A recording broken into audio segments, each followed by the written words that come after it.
When I was a boy, I wanted to be a big, strong man, or I wanted to be. No, for real. Actually, no. I wanted to be a policeman at one point, and then I wanted to be a rugby player, and then I wanted to be a musician, and now I just do podcasts. So that worked out. And I also wanted to tell people that there would be swearing, spoilers, and opinions in my podcasts. Well, that worked out. Enjoy. I don't know what to say.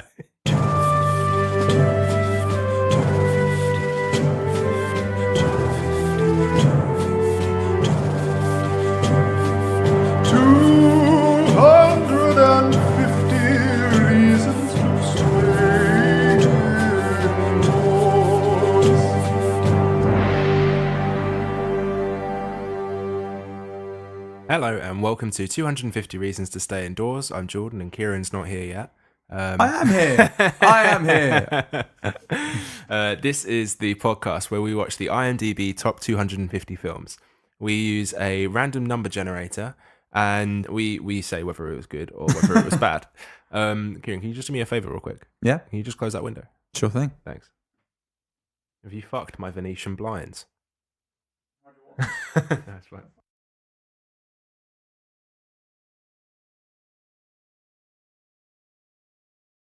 Thank you. So, Keiran, what are we watching this week? This week we are watching Old Boy from 2003, and it is number 68 on the top 250 list. Oh boy, oh boy, oh boy. Old Boy, not Oh Boy. Have you seen this film before? I have not seen Old Boy before. Have you? I have, yes. Mm. What do you think this film is of in nature? So I have seen the poster. Okay. And it looks a little more serious than I thought it was. Yeah.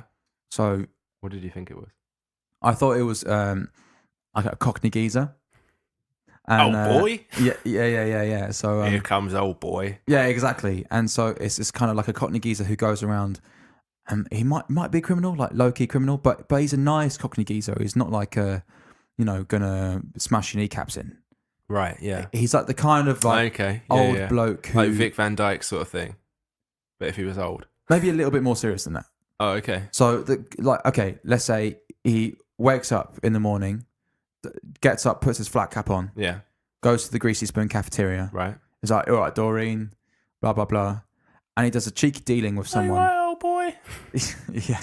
And he does a cheeky dealing with someone right. Under his newspaper. Right.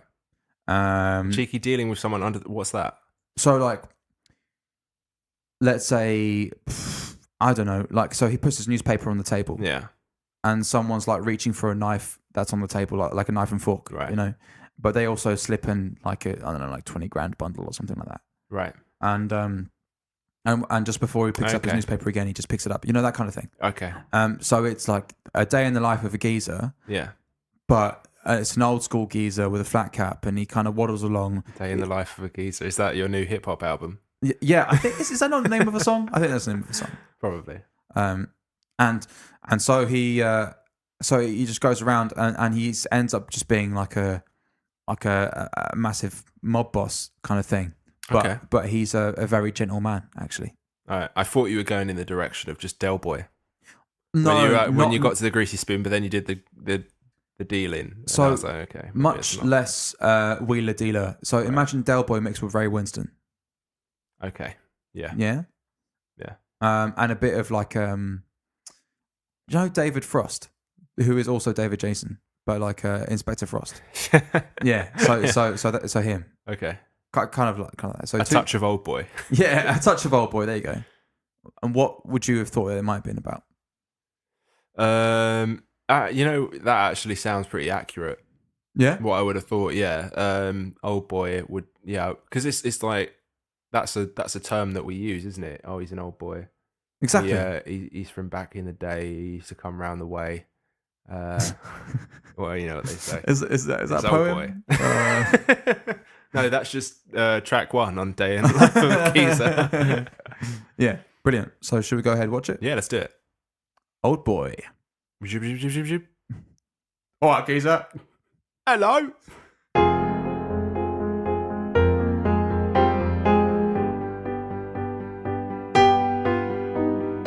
And we're back with a couple of fast thoughts. Imprisonment. South Korea. Incest.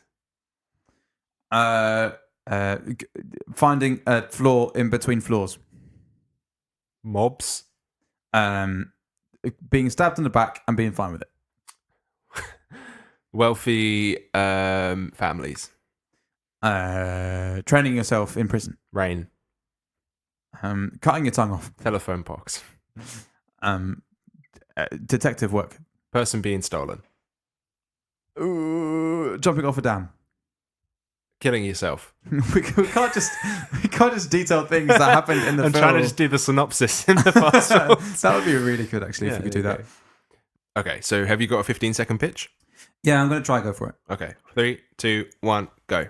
This guy gets kidnapped and gets put in a cell for 15 years. He gets chucked out of it with a phone, a bunch of money, and he tries to work out why he's been imprisoned.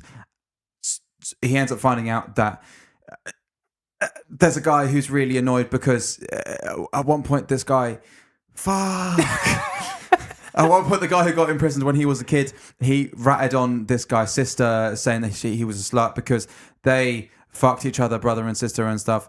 But so this guy got his revenge by making this guy sleep with his daughter. He cuts off his tongue. The other guy commits suicide, and then that's it. Oh, you knew exactly when you'd fucked it, didn't you? Yeah. And you were at 20 seconds at that point when you were just like, fuck. Is it in the 40s now? 38. It's embarrassing. This is really embarrassing. Well, no, once you know you fucked it, I think you just took longer to do it as well. Yeah. It's like I don't really care by this time because I just got so overwhelmed by the sheer amount of stuff that happened in the film. Really? Yeah. I mean, it's what's nice about it is that we can tell it chronologically. That's what I was about to say. Chronologically, it's actually quite nice. But I feel like there's too many things. Oh no! Now I think about it, I feel like I could have done a much better job. But that'll be for another time. That'll be for the listeners to send theirs in. Yeah. So I'm really not. I feel like this could have been all right. This one. Yeah. Oh, hindsight is a beautiful thing. It is, isn't it? So we start with our main character. I can't remember how it's pronounced. I got it. Give us a go. Odesu. Yeah, Odesu. Mm-hmm. Odesu. And this is South Korean, yeah? Yes. So he's like drunk and been sort of kind of arrested. I'm assuming it's like a police station. It seems to be, or something. Yeah, I'm pretty sure he's been arrested. Yeah, and being drunk in his we're just seeing him sort of like progressively becoming worse and worse, and then he gets picked up by his friend, who is it is Jun Hwan. He begins to take him home and phones his wife and daughter.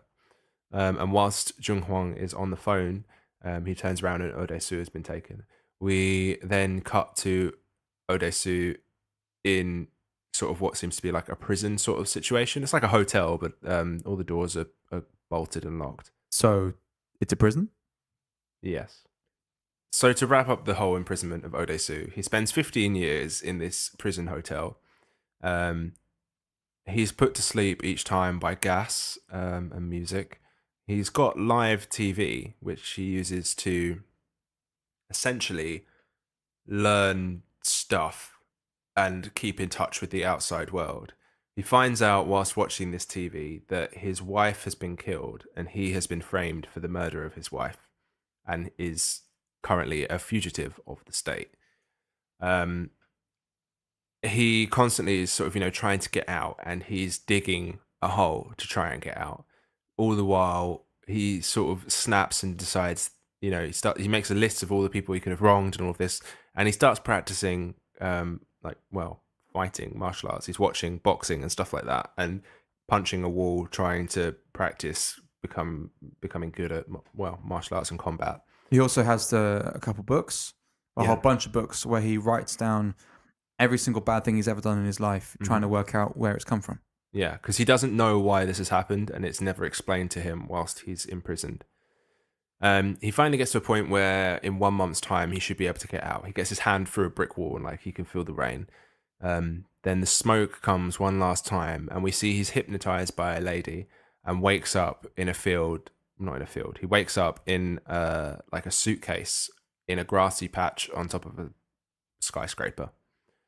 From there, we see him basically. He's been released and he's trying to figure out who imprisoned him, and he wants to get revenge. He works out. He tries out his fighting skills. Yeah. There's a scene where he's sort of like trying to. He's like, does 15 years training, pretending to train, actually pay off? And then he just like beats the shit out of like loads of guys, and he's like, turns out it does. Yeah. He goes to a sushi restaurant where he meets a lady called Mido, yeah. And throughout their conversation, he faints. He wakes up in her house, and she's sort of like there tending to him, like looking after him, sort of thing. She's like, "I'm going to go to the bathroom. Don't come in, or I'll stab you." And then he's like, another line of, "Can 5 years training really pay off?" And he goes in and tries to kind of forces himself on top of her. Well, he absolutely forces himself on top of her. Yeah. But I mean, he's not like naked or anything. He's lifting up her skirt while she's on the toilet. Okay, all right. Well, I didn't remember that bit so clearly. And then she like pushes him away, and he's like, apparently it doesn't. What he's trying to do is obviously still figure out who it was that imprisoned him. And one of the things he says is there was a particular sort of dumpling kind of thing, fried dumpling sort of situation. Yeah. That he had eaten every day for 15 years. And one time that he bit into this dumpling, he saw a piece of paper that had the words "Blue Dragon" written. It was on. left over from the takeaway box or something like that. So he's basically going through lists of all of the blue dragons that he can find, of which there must be millions. In what's is it Seoul? Yeah, I think so. Is that? Yeah. I'm pretty sure it's in the capital city. He finally finds the one, and it seems to be he follows the takeaway guy. Yeah, and he when he finally gets to the place where the takeaway guy is, he's like, okay, this place is miles away. He goes upstairs, sees the prison that he'd been put in, and then we get this fucking awesome fight scene where he takes on like a whole bunch of dudes with nothing but a hammer, and then once he's beaten them all, he goes to leave, and the elevator opens, and there's just a whole other bunch of dudes, and then he's at the bottom of the elevator, and they all sort of fall out. Because he's fucked them all up. He walks out of the basement, pulls a knife out of his back, and just carries on walking. He's walking out on the street, and then people stop him.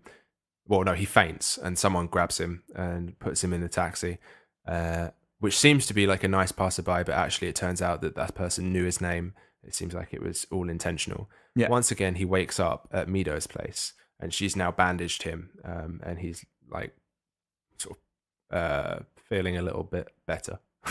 Yeah, just about. Yeah. He realizes that there must be a tracker on him somewhere. Yeah. Because if he was able to go to the block where he was imprisoned and fuck people up, and then afterwards be on the street and be taken into the taxi, and then still have someone be like referencing his name and stuff, the fact that it's deliberate that they know who he is, then he must be like, I've clearly got a tracker on me. So we have a little montage of him going to a market somewhere where someone does electronics, and they find that there's a tracker in his shoe. So they're like, shit. But he figures out that he traces back. No, he goes to his friend, doesn't he? Jun Huang? Jun Huang, yes. Jun Huang, and asks him for help because he has the bug. Yes. Jun Huang tracks the bug and tells him where it's come from. And it turns out to be the apartment that I believe he once lived in. No, I don't think it's anything to do with that. It's just that, like they put the apartment under a name that's like his name backwards. Right. Okay. and it's just like the apartment opposite Meadows. Meadows, so that they can keep spying on him. Yeah. That's when he's first confronted with the person who claims to have done this to him. This guy called Evergreen. Yeah.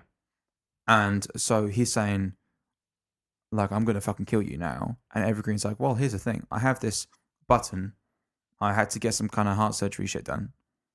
But I asked the guy, I paid him loads of money to put in to give me a remote control that if I wanted to, I could press the button and it would kill me instantly. So I could be in control of it. Yeah. So he basically avoids any form of torture and any form of like Odesu trying to get the information out of him. Because Odesu wants the honest truth before he wants to kill the guy. Yeah. So Evergreen is playing this mind game with him. And then he says, oh, didn't you leave the door open at Mido's place? And so Odesu goes back to Mido's. Mido is tied up against the wall, like half naked. And what's the name of the guy? I can't remember the name. You need to know Mr. Park's song or something like that. It's the guy that runs the hotel that Odesu was imprisoned in. And he seems to be working with Evergreen. There's a bit of a fight, but eventually Odesu gets sort of overpowered, and they're about to start pulling out his teeth because that's what Odesu did to this manager of the hotel. However, he gets a call, and then someone turns up with a load of money, and he's like, okay, let's go. He hits him with a bat for good measure, and then they leave. Basically, Evergreen doesn't want Odesu to get killed yet because he hasn't finished playing with him. Yeah. So, from that point, Odesu and Mido run away. And they try and go as far away as possible because they think they haven't got the tracker on him. So, what they do is they go to a hotel. Yeah. They get it on. They get it on. It's kind of worth noting that Odesu is like, I don't know, maybe like 40, late 40s, 50s. Yeah, easily. And Mido is like probably like early 20s or something. Yeah. But they get it on. Yeah. They call their friend Jun Hwan in his internet cafe to try and get a little bit more information. And whilst he's giving some information, or he's basically, Odesu is asking Jun Hwan about where is it that Evergreen comes from and what's the deal, and they work out that it's from the school. Yeah. And they talk about the Evergreen Old Boys. Yes. So Jun Hwan explains that it could possibly be the Evergreen Old Boys. So they go to the school. And then they go to the school. But whilst they're having that conversation, Jun Hwan is, whilst he's explaining the situation about Evergreen's sister, he describes her as like a slut or whatever it is. And it turns out that Evergreen's actually just opposite him, trying to listen in on the conversation because they got rid of the bug. And then when he hears this, he like breaks a CD and then goes over and just like stabs up Jun Hwan. So Jun Hwang's being killed as well. And he says over the phone to Odesu that he's dead because of him, because they got rid of the tracker, and that's that. So we find out quite soon after that what the deal is that this guy, Evergreen, he has a proper name actually. Lee Woo-jin. Lee Woo-jin is Evergreen, and his sister, Lee Soo-ah, they were fucking. Yeah. They were fucking back in the day. So it's important to say that sort of towards the beginning of Odesu's trying to figure out who it was that imprisoned him, he finds a tape off of the manager of the hotel. And on that tape, it explains right at the start, it's Evergreen, I've literally already forgotten his name, saying the reason he wants Odesu imprisoned is because he talks too much. Yes. Now, Odesu saw them getting it on as a young teenager at school. And he said to his friend at the time, Jun Hwan, what he saw. He didn't make up loads of rumors. He told Jun Hwan what he saw, and then asked Jun Hwan not to tell anyone. But obviously, it got out. Right. So it got out, and then a rumor came about that she was pregnant. Yeah. And because of the rumor, she. So there was a phantom pregnancy that came out. It's like the whole thing where it's like if you kind of believe something, self-fulfilling prophecy sort of situation, or but it's like on a the physical level. yeah, that kind of thing, and it does happen. Yeah, Odesu figures out who he is. Yes, and because also what he did. So what we quickly need to describe is that Li Wu-jin, the guy who had fucked his sister, etc., also pushed her, or essentially pushed her off of a dam. Yeah, because there was so much shame around them two having a relationship. So, and his sister was found with a belly full of water a few days later. We're under the impression that Odesu is being punished for him for the fact that he spoke all of these words about Li Wu-jin and his sister fucking back in the day. Alas, it is not just that. It is way more than that. Now, when Odesu was in prison and he saw the news report about his wife, about him being framed for his wife's murder, said that what was taken out of the flat or the house was also a picture album. Flash forward again to like the point where Odesu is trying to figure out what the fuck's going on. We're in Li Wu-jin's apartment. It's a really flashy penthouse. And Odesu has fucked up some of his bodyguards and whatever else. Li Wu-jin is explaining to him what the deal is, what's going on. And he's playing all these fucking mind games with him and basically points him over to a box. Yeah. And Odesu goes over to this box and it's a photo album. And he looks and he starts crying. He's all emotional because it's his daughter inside the photo album. And he's flipping the pages. And his daughter's getting older. And as she's getting older and older and older, she starts to look more and more like Mido. Yeah. Bum, bum, bum. So basically, he is infuriated because what's happened is that Li Wu-jin he hypnotized Odesu to react a certain way to a phone call. Yeah. And he had also hypnotized Mido to react a certain way to his reaction to the phone call. Precisely. And so he engineered them falling in love. Yeah. And he engineered them fucking. And so Odesu was like, I'll do anything so that you don't tell Mido. Because Odesu placed Mido under the protection of the hotel manager man because he's acting spiteful of Evergreen because he cut off his hand when actually he's still working for him. And he has a box right in front of her, which Odesu believes has the same images inside. So basically, Evergreen, Li Wu-jin, is threatening to show Mido the same images. Exactly. Odesu basically just begs and begs, says he'll be his dog, he'll be his bitch. He cuts out his tongue. Yeah, cuts out his tongue. Yeah. And then Li Wu-jin says, fine, I won't tell her. And then goes to walk out. Yeah, but he drops the remote, which we have learnt before, as previously mentioned, is when you press the button, it kills. It will kill him. It will stop his pacemaker. It will stop his pacemaker. He presses the button, but actually all it does is it turns on a cassette player, which just plays the recording of Odesu and Mido fucking. So, oh my god. So Odesu is tortured once again. But at the bottom of the elevator, because Li Wu-jin leaves. He leaves the penthouse. He leaves the penthouse and he's thinking all about this time that he dropped his sister off of the dam. He commits suicide, shoots himself in the head. Snapshot 2 in the mountains.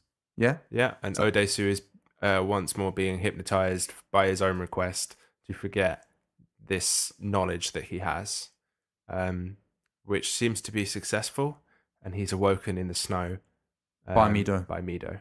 And then he smiles, and that's the end of the film. Fucking hell. Did you enjoy this film, Kieran? Yes. Oh, awesome.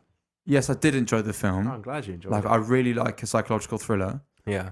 I was intensely grossed out at points. Yeah. And I was like, what? That was I didn't see that coming. It's so good, isn't it? It's such a good twist. That's an amazing twist. Yeah. And it made me feel really gross as well. Yeah. The first time I watched it, I was just like, no, oh my God. So you enjoyed it, yeah? I love this film, yeah. Okay, so let's go into some beefs.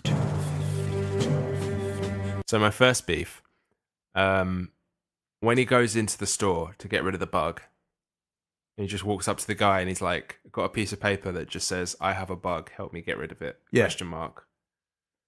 If I went into like Simpsons. a Maplin, Oh, right, yeah. you know, and was just like, 'cause PC World. it's literally like a shopping mall, like, or you know, one of those like dodgy little phone stores where you can get your screen replaced for like 20 quid or something. Yeah. Like, and just went, "I have a bug on me, help me get rid of it." Do you really think they'd actually do it, or they'd actually A, know what they're doing, and B, actually try and do that? Yeah, bear in mind that you just said it. Like, it's a dodgy electronics store. I reckon they probably would have put bugs in things. I really want to try that, you know. I really want to put that to the test. I want to go to a dodgy corner store electronic like, do you have place any bugs? and just be like, no, and be like, "I've got a bug on me, help me find it," and just see what they do. Ah, very good. But you'd have to pay the right price, though. That's a good point. How do they discuss that? How do you discuss payment when you can't talk about there being a bug? Just be like, "Well, we have this TV here, and it's..." I had to very, very sharply avoid doing an accent there. I don't know what accent you were starting to do. I know. But It's like I don't know where it managed was to going. cut it off quite quickly. But maybe there's just like a bit like a number chart from school, and the guy's just pointing at the different numbers. It's just your guy sighs, pulls up the bug chart. It's just like, just like moves his finger along it. It's just like, say when. And the guy points now. Yeah. It's just like, yeah, okay, we can do that. Or maybe like the bugs that like the different size bugs for different price points. Yeah. Start off at like an ant. Yeah. I'll check your shoe. Yeah. All the way down to $1,000. I'll get up in your anus. Exactly. Yeah. Okay. It could be that. Yeah. All right. So there's that. But I do think that it would be possible. I don't think that the Apple Store would do that, but I do think that. It would have to be one of those dodgy ones. A couple backstore places. Yeah. We probably know a guy who knows a guy. Okay. But before that, when they're in the initial sushi restaurant, and where he's like, so he recognizes her from the TV or something or whatever, but they're having a discussion about the sushi, and he says that traditionally or normally women's hands are warmer, so they can't make sushi properly because you need to have cold hands to make sushi. Well, check out that sexism, which is based in no form in any kind of truth. It's bollocks because women's hands are usually colder. Because the reason that their extremities, like check out this biology, right? Okay. The reason talking about women's extremities. Okay, so in cold weather, women's extremities will I hate myself. They'll get colder because the biological reaction is to protect the ovaries. Right.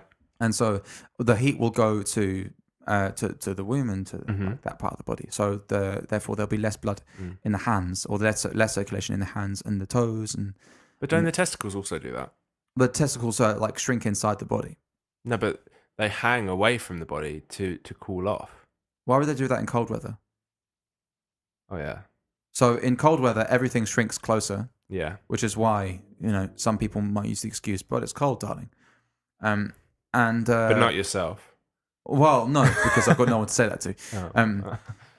But the and also you have a 15-foot penis. Oh yeah, also that as well. Yeah, I didn't want to mention that straight away, but thank you for taking. No worries. I thought it was about time that the world knew. 15 foot, everyone. It's totally off track. But yeah. So it's just like the casual sexism of sushi. Yeah, it's pretty ridiculous. Sushi sexism. Yeah. Say that 5 times fast. Sushi sexism. Precisely. How is it that you're able to be in prison for 15 years and still not grow a beard? Yeah. That blows my hey, mind. come on. Some people can't grow beards. But there was just no stubble. Like the guy just couldn't grow a beard. Some people are like that though. I know a guy that just can't grow any facial hair really. Okay. Not for bearded men such as me and yourself. Sure.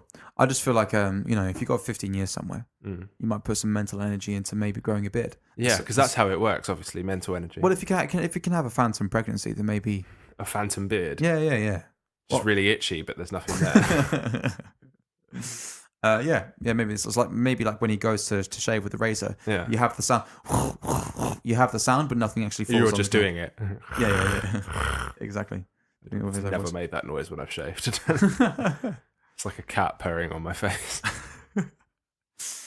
Kiddie shave, yeah. Yeah, more beefs. A big beef of mine is no means no.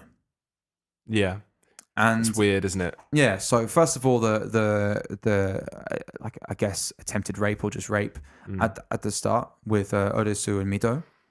Yeah, that was horrific. That was bad enough. That's not on. No, it's not on. And I'm glad that he said that was an unforgivable sin. Yeah, but still, the fact he did it in the first place and whatever else. Also later on with the brother and sister.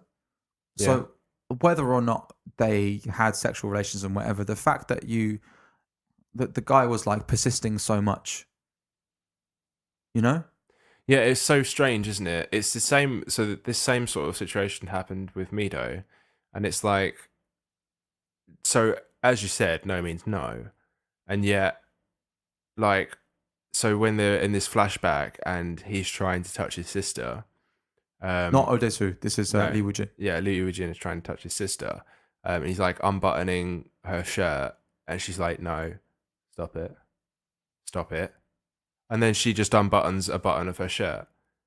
And it's the same with Mido and Odesu, where Mido is like, "I may resist, but just persist. Persist." I don't understand how that gets written in, and that makes sense. Like, maybe it's a culture thing, but I find that hard to believe. It is a culture thing, like a different, different relation of gender roles in with regards to sex and like maybe I don't know if the word subservience kind of comes in there somewhere, or like who it's important to or who it's for, all of this stuff. But the fact that it could be written like that is like, it's strange. Yeah, it's definitely very strange. Yeah, it is definitely very strange. It's really, really weird. Do you have a beef? It's a classic Jordan minor beef that really means nothing. Go ahead. It just kind of frustrated me. In the flashback, when Lee Woo-jin's sister is on a bike and she's just like riding around in a circle on like what seems to be like a kind of football pitch. Yeah. She's just ringing the bell. For no reason. For no reason at all. Like, there's no one there. And she's drawing attention to herself. It really annoyed me. It's just like, why are you ringing the bell? Why are you doing that? There's no one there. No one.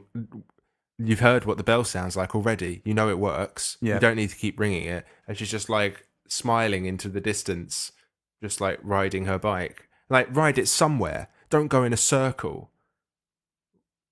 I'm already starting to get annoyed. She's not allowed to enjoy just riding a bike? Would you, if you had a bike, you can go wherever you want on that bike.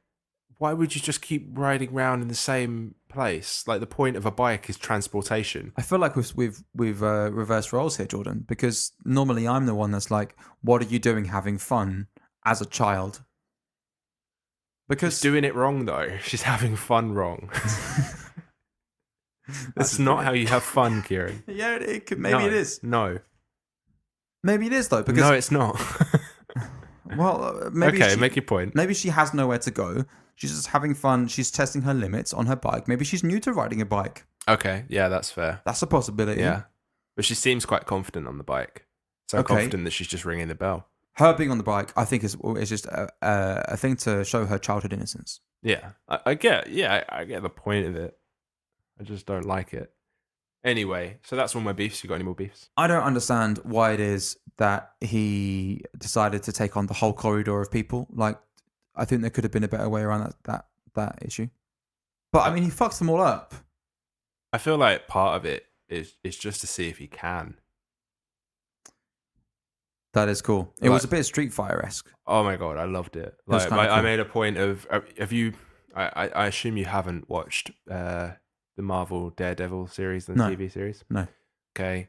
There's also a TV show called Banshee. No. No. If anyone likes the Marvel TV series for the corridor fights or Banshee for the brutality, like this is just both of those things joined into one. What? So there's a lot of corridor fights. Yeah, Marvel stuff? in like Daredevil specifically, there's loads of scenes where he's basically fighting through tons of guys down a corridor, and the shot is different to this. Like the shot is like following him going through like a building and just like beating the shit out of people. Oh, is it like POV? No. It's like from behind. Okay. But the point of it is like in Daredevil and in Banshee, both of the protagonist gets hurt. Like they're not like impervious to pain. Like they get the shit beaten out of them. And like Odesu gets stabbed in the back, and he gets beaten to the floor at one point, and like he manages to get them off of him, but you can see that it's a struggle. It's not like this guy has just like trained for 15 years punching a wall and now he's like God. But he still gets beaten up, but he's just like ridiculously like resilient. Yeah, resilient, and his fortitude is just so strong that he's just like not giving up and just like will just take punches because he's been punching a wall. Like he's very used to pain. He's like his knuckles are all like circle padded with like dead skin, where you can see where he's just like his knuckles are all scabbed up and scarred. But I don't understand. If you're, what's the fucking word? If you're, well, there's no need to swear there. That's a really unnecessary one. What's the word if you're someone's like you're someone who helps the bad guys, but you've got no authority. You're just a guy.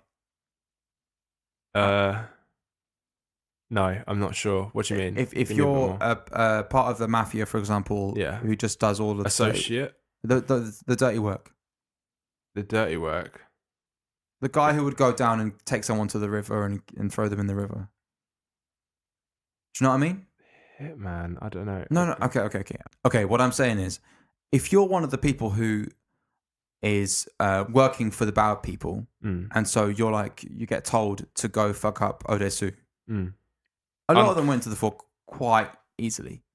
I mean, some of them get stabbed or hit with a hammer in the face. I'm like, okay, it's understandable. Some of them just kind of get a hit to the ribs, and I think that they might have been trained a bit more than that. Right. Oh, that's your point. Yeah, that they get beaten up really easily. Yeah. Okay. So, but it wasn't that easily. I understand where you're coming from, but okay. My final beef is, why the fuck did he cut out his tongue? Yeah, that was dumb. I feel like it's all a big metaphor for like for the whole like, you know, I'm not going to talk anymore. Yeah. But it's like, really, dude? Really?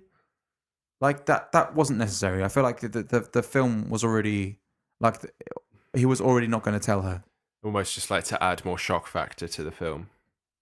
Yeah. Yeah. I'm not sure he really needs to go to that length. I don't think you can really cut your tongue off with a pair of scissors.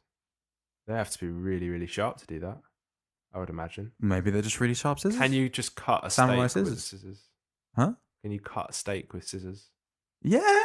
Or maybe you can cut a tongue then, probably. Yeah, you totally can. Yeah. Well, yeah, I didn't like that. That was horrible. Yeah, that was really gross. That was really horrible. I really didn't enjoy that at all. Yeah. How did you feel about the ants? Oh, no. That was gross. That was really gross. Yeah. So he's imprisoned, and apparently something that's synonymous with people who get really lonely is that they start hallucinating ants. And so he had ants like crawling in his skin and all over his face. All over his face. It was just, oh God. Okay, next one. What about the teeth? When he pulls out the teeth with the hammer. The back end of the hammer, and he's like twisting it out. Oh God. Even when you heard when he was punching the wall and you heard the crunch of his hand against the wall. Yeah. Like I was holding, like you see me holding my wrist now. We'll get to that bit in a second, but you actually full on see the tooth being twisted out. I watched it. I did watch it, Jordan. Yeah. Oh, well done. It was gross. It was. I can't. Is this why you wanted to watch it with me? Yeah. Because I thought you'd just be screaming. I mean, I was just screaming. So, have you ever punched a wall? Not with like all my might, no. Okay. I've kind of symbolically punched a wall. Right. Like, but you've known it's a wall, and you're like, nah, I'm Exactly. not gonna fully punch this. So this guy's hands, like, yeah. See, I've never punched a wall. I remember I was playing Assassin's Creed once. Okay. And there was like this time trial bit, and I've always been shit with time trial things in games. It always pisses me off. And I just, for the life of me, I could not do this one. Like I had to like jump over. It was like you had to climb up walls and shit to get to this point fast enough. yeah. And it was like chasing a dude or something like that. Yeah. Every time I came so close, I just could not do it. And I must have been sat there for like half an hour just trying to do this one thing. I just couldn't do it time and time again. I kept failing. I got so angry. I stood up from my chair, and like it's a like a fake gut leather instinct. like office chair sort of thing. Oh, okay. So I can see that it's a soft chair, and I'm like so angry. I punched it, but like with the knowledge that it was going to be soft. Okay. But I don't know, the chair spun or something, and I punched it where there was like a metal pole on the inside. And there's this bit in this film where he punches the wall and has that immediate like shock reaction where it's like, oh my God, this hurts so much. And you're just holding your hand. It's like, oh my God, why did that happen? Why did I do that? Oh my God. I just connected with that so badly. It brought it all back. It's like literally like I punched this chair and immediate regret, just like holding my fist and just like shaking on the floor, just like this hurts so much. Why did I do that? Oh my God, I hate it. And yeah, my knuckle was just like huge for like a week or so. That's fucking gross. Should we go straight into bringing a beer in, or have you got a few more bits and bobs? I just wanted to just discuss. Well, one question I wanted to ask was, if this was you, would you have just killed him straight away, or would you have like done the whole like where he's given you the button and all that sort of thing? Would you have just killed him, or would you have found would you have sought out the truth? No, I'd be tortured to find out the truth. Right. Yeah. And I think I'd also want to tell Mido. Right. Because she is an adult and deserves to know. Yeah.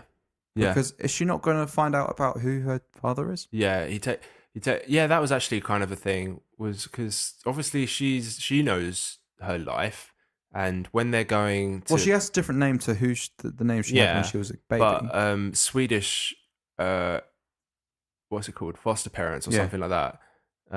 Like he finds out that his daughter went to Swedish foster parents when Mido is with him. Yes. Like surely she could have put two and two together. Like that's quite uncommon, I'm assuming, she would have had Swedish foster parents. Do you not think that she might have been like hypnotized or something? Or Maybe. That might have been part of the hypnosis process. I don't feel like that was explained properly. And my next one was just like, I just wanted to discuss, can you actually imagine any better revenge plot than this to make the person who you're seeking out revenge on? This is an awful, awful thing, and I could never even wish it on my worst enemy. But just how twisted is that to literally kill the wife of the person who you want revenge on, and then frame them for that murder, and then lead them to actually having sex with their own daughter? Like, just how fucked is that? That is fucked, and but I do think it's like symbolic of what that guy went through. Oh yeah, absolutely. Like, but that's what I mean. It's so like perfectly constructed to resemble the things that he did. It's like, just who comes up with this shit? That is so fucked. Yeah, that is super fucked. I've written so fucked like so many times on my notes at different points. Yeah, I think one of my last ones was like was what with about 5 A's, and also I think that it's a lot to do with so in Saw, that it's kind of the same vibe, in as much as the punishment that you have to that you're supposed to undertake is somewhat linked with the bad thing that you did in society. Yeah. So it's like, well, it's somewhat related, but this one just goes to a completely new level, doesn't it? Yeah, it really does. So who would you be? I think I would be the guy right at the end who's with Mido, Mm. and I would still show her the box anyway. Oh, okay. Yeah, I think she should still know. I do think that she just deserves to know. Like it's her life as much as it's his. Yeah. I would be his friend, I think. Wu Zhang? Jun Huan. Jun Huang. And probably, actually go with Odesu to wherever it is Odesu is going. Like, this is a friend that I had 15 years ago who just disappeared. I'd feel more inclined to help him a little bit more directly than just like sort of over the phone. And Yeah, but also like he would really slow him down. well, yeah, I guess, but also no. Why not? Because no, I don't have an argument. You're right. He would slow him down, but I don't need to go everywhere with him. But like when they were like they'd run away, Yeah. I would have gone with them. That's my point. At that point, Okay. I would have gone with them too, because I would feel invested. I need to help Odesu figure out what happened, and to stay just at home or something or wherever it was, that seems a little bit too.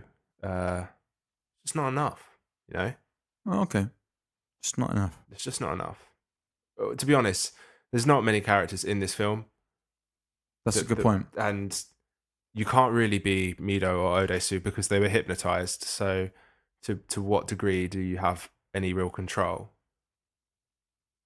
Like the main. It feels like it was going to happen no matter what happened. It was so orchestrated so well. And you can't just be like. I wouldn't be. Can't just be anyone else and be like, oh, I just wouldn't do the bad things because that's a cop out. Yeah, I couldn't be Li Wu Jing, because I mean that's just such an to orchestrate something like that. It's just an art form. As gross and awful as it is, it's just incredible. Like, and I wouldn't want to fuck with that because that's just amazing. Yeah, and like 15 years as well. Interesting. If you were to bring someone in, who would you bring? I don't know. I think I'd want to bring someone in that can help Odesu find some sort of inner peace rather than go down this route of revenge. We often see in films that there's this reoccurring theme that revenge always ends with bitterness and emptiness. So you think he should just accept? Because that would really wind his captors up, actually. If he just went on and had a nice life with Mido and just accepted his state of affairs, that would really wind Li Wujin up. Yeah. See, and the person who I would want to would want to bring in for that is you're not going to know who it is. Go on. There's the animated TV show Avatar. Okay, which one? You ever watched it? I know it's about a kid who's about a bald the kid arrows on his head. Yeah, who looks like a monk. There's the Fire Kingdom Prince Zuko. Oh Jesus! His grandfather is Iroh. He's like this super chill dude who like just sits and plays like this chess game and literally yawning at me right now. Yeah. And drinks like tea all the time. But he helps soothe the fire in Prince Zuko's heart. And it's like, so Gaffer's yeah. I bring in the Gaviscon man and okay. he'd come with his Gaviscon fire hydrant thing and he'd just and like jump over inside Odesu and just like chill him out. Exactly. Yeah, that's it. No, I bring in and it's just some sort of old man who's like got some real zen about him that can like chill him out. And we'll just be with him throughout the journey, but maybe would help him at that last moment accept what has happened and like maybe Mido, like allow Mido to find out and like he could make peace with that or something, like by the time he gets to that point he realizes that what has happened. And who would you bring? Sherlock Holmes. Oh yeah, that's a really nice fix. Yeah, it's a really nice easy fix because I reckon he, as much as it was quite quandary, I don't think he'd need the 5 days that the guy gave him. No. To try and figure it all out, because that was the thing. Yeah. If you haven't seen the film, yeah, I don't think he'd need those 5 days. So he would just go ahead and just solve it within a couple hours and just be like, you're a dick. Don't fuck this woman because she's your daughter. I'll explain later. And Probably be like, you've both got no earlobes. what? That's the thing. I swear, he works out that someone's a family member because they don't have earlobes, because earlobes are a recessive gene. So if both your parents don't have earlobes, you won't have earlobes. You know how people have joined earlobes or rounded earlobes. Yeah. If both your parents don't have joined earlobes, Yeah. they have like the ones that no. If both your parents do have joined earlobes, Yeah. you will have joined earlobes. Okay. And like, I swear, there's an episode of Sherlock where he works out that someone's related because of that. I haven't. I don't know. I'm just kind of That's apparent. stunned by the earlobes. I just didn't see that coming at all. So maybe yes, but I think he would just work out. I think he'd just smell out the whole thing. Yeah, And there were those riddles that he'd probably be too busy with all of like the Korean opium. That's a good point, actually. Yeah, yeah, you might just be stuck on that, or he just work it out in between hits. Yeah, I guess. But I still think Sherlock would be very useful. Yeah, no, that's a good call. So would you stay indoors to watch it, Jordan? Yeah, 100%. Absolutely. I think it's probably in my top 10 films. Oh, Yeah. wow. Yeah, I would say yes too. It was an amazing twist. Yeah. Well, if Kieran is saying to stay indoors for a film like this, then you really should stay indoors. Yeah, deal with the a couple jump scares and the really gruesome moments, and just get on with it because it was fucking cool. Yeah, nice. Okay, so what are we watching next week? Next week we're watching The Pianist. Piano. And I can tell you right now, it is not that joyful. Oh, damn. I have actually seen that one before. Have you not? No, I haven't. Okay. Great. All right. Looking forward to being sad. So good luck, everyone. And we'll join you. Or no, you'll join us. I tell you what, we'll join each other. Yeah. We will join together in holy matrimony as we gathered here today to listen to 250 Reasons to Stay Indoors. Thank you very much. Thank you for enduring all the coughing, everyone. Goodbye. Bye.